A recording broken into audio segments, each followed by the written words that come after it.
kenapa rim atau sport rim yang keluar daripada kilang atau kedai-kedai ni, korang tengok color dia cantik je, smooth je kan. Apa benda, apa cat yang diorang pakai? Kalau korang nak tahu, macam ni lah dia punya proses. Proses cat ni nama dia powder coating. Dia akan coat bahan yang kita nak finishing tu. Lepas dah siap coat, diorang akan masuk dalam dia punya peti untuk panaskan dia. Baru color tu melekap terus dekat barang yang diorang nak cat tadi tu.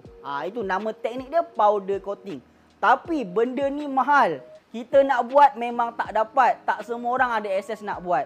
Tapi kalau korang nak hasil yang lebih kurang sama, sekarang lebih-lebih lagi kalau korang ni kaki-kaki motor, kaki DIY yang suka godek-godek spray baru korang punya sport rim atau rim kereta, korang kena tahu brand Samurai Paint ni.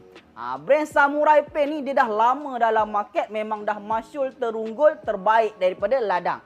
Dia ada macam-macam line up daripada base coat, undercoat, top coat, clear coat, high temp, dan yang paling terunggul sekali dia punya cat 2K.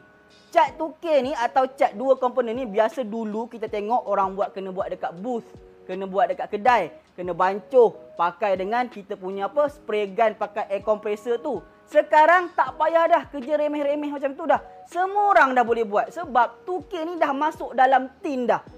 Accessible untuk semua. Semua orang ada akses untuk nak berkarya. Cat dia pun tahan. Dia ada petrol resistant. Kalau korang pakai yang high temp pun nak spray dekat muzzle motor atau kereta pun tak jadi masalah.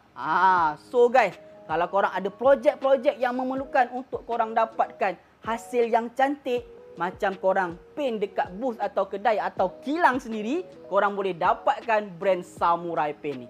Tadi tak tahu, sekarang dah tahu. Terima kasih, Roger.